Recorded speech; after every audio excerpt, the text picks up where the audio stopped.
terkait dengan MBG, bahwa Ketua Badan Eksekutif Mahasiswa Jogja, dia sudah berbicara di podcast bahwa saya juga sependapat.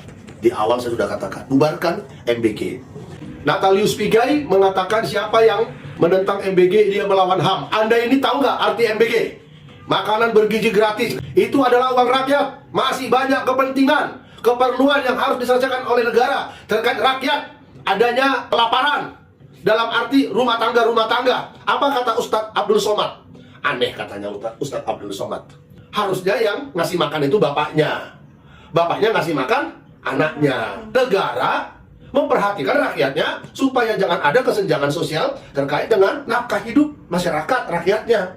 Ayolah, lapangan kerja diciptakan. Bukan berarti pemerintah harus ngasih anak-anak siswa makan gratis. Apalagi saya dengar di bulan puasa juga MBG dipaksakan harus dibagikan. Lalu yang nggak puasa ngumpet-ngumpet makannya.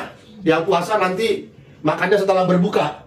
Ya, bagaimana? Kami minta MBG diberhentikan untuk sementara waktu sebelum dihapus total terkait dengan program MBG itu.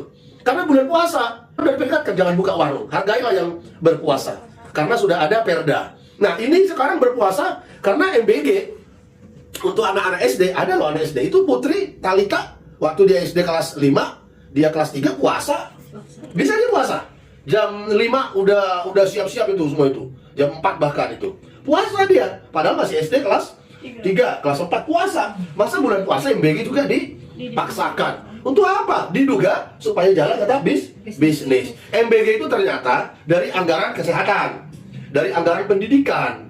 Jadi sudah Pak Prabowo Subianto, sudah saya katakan jangan terlalu banyak dipikirkan terkait dengan negara. Pikirkanlah yang sudah ada. Anda menjadi presiden bukan karena kehebatan Anda, dikatrol Anda oleh Joko Widodo. Anda itu karena dikatrol oleh Joko Widodo, maka Anda bisa menjadi presiden. Pendukung Anda, ya, 60% adalah pendukungnya Joko Widodo. Sehingga apa yang dibuat oleh Joko Widodo, lanjutkan. Tidak usah terlalu jauh melampaui batas-batas. Negara yang sudah mantap dibuat terus berpikir. Coba, dulu apa dibilang dia? Pidato di PBB terkait Palestina. Sekarang dia dulu dekat sama Donald Trump. Dekat banget. Dulu Palestina sampai kata MD Mahfud, harga mati Palestina. Sekarang Prabowo duduk dekat banget sama Donald Trump. Bingung saya dengan Pak Prabowo ini. Makanya saya minta sekarang, yuk mana nih? Yuk sini sekarang. Buka ini sekarang. Mana dia? Buka. Buka ini. Ayo sekarang, buka. Nah, sini semua. Saya di awal pendukungnya Prabowo Subianto. Tapi belakangan ini Prabowo Subianto tidak seperti yang kita harapkan.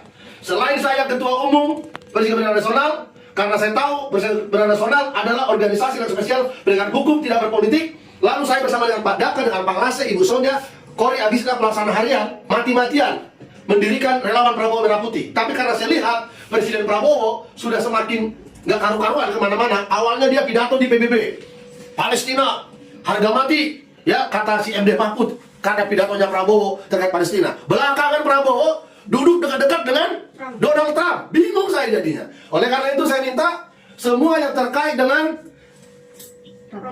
Prabowo, yang terkait dengan relawan Prabowo Merah Putih, bukan secara presiden ya, buka. Tidak boleh ada di kantor ini. Buka. Buka, tepuk tangan. Buka semua. Memang pada waktu itu tidak ada yang jago selain dia. Tandingan dia Ganjar dengan Mahfud, nggak tandingan dia. Baru Anies dengan Caimin, nggak tandingan dia. Kenapa? Karena memang mereka itu, kenapa sih Indonesia ini selalu mencalonkan orang-orang kudu lama? Ya, saya kemarin makan di resto yang mahal, hanya 5 orang, 1.038.000. Hanya makan kepala kakap. Sementara kepala kakapnya lama banget. Ya sebentar Pak, lagi panasi. Begitu dimakan, asam-asam begitu.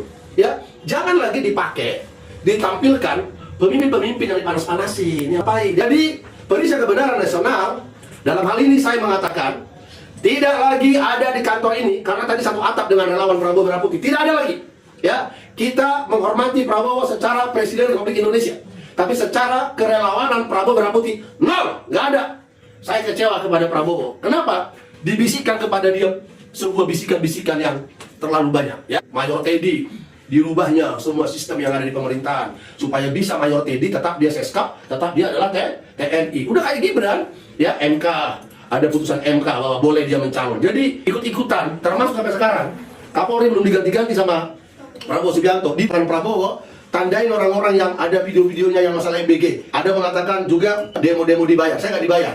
Saya mendukung Prabowo, banyak banget uang saya habis. Tahu kalian semua kan? Nggak ada saya dibayar. Jadi ketika saya melihat bahwa Prabowo Subianto presiden tidak jujur dalam sebuah kampanyenya, saya tarik dukungan dan saya akan keluarkan uang habis-habisan. Pasti Tuhan kasih saya uang miliaran untuk menyiapkan ke depan. Akan ada pemimpin yang akan datang. Siapa aja itu? Nanti tiba waktu saya akan buka. Paling tidak ada 7 pemimpin yang bisa akan jadi pemimpin yang akan datang. Produk apa jangan lagi. Apain kepala kakak dipanas-panasin, asam dia. Kira demikian. Itu buka semua itu, udah dibuka. Tidak boleh lagi ada di kantor ini. Ya, tidak boleh lagi dibuka ini. Ini juga dibuka ini. Dibuka. Tidak boleh lagi ada di sini. Tepuk tangan. Ya, tidak boleh lagi di kantor ini ada balihonya, posternya relawan Prabowo Merah Putih. Karena kita kecewa dengan Prabowo sebagai Capres 02 yang kita dukung habis-habisan. Ternyata Palestina, nah sekarang Donald Trump, bingung kita. Tapi orang semua diam-diam itu kabinetnya. Kenapa? Diduga pada butuh jabatan. Saya akan buktikan, tidak dibayar. Ada mengatakan, itu mah demo dibayar. Saya akan buktikan. Berani habis-habisan untuk perubahan negeri ini. Kita dukung para mahasiswa, termasuk Ketua Badan Eksekutif Mahasiswa, UGM. Yang sekarang dia banyak diteror. Pergi kamu dari sana! NKRI!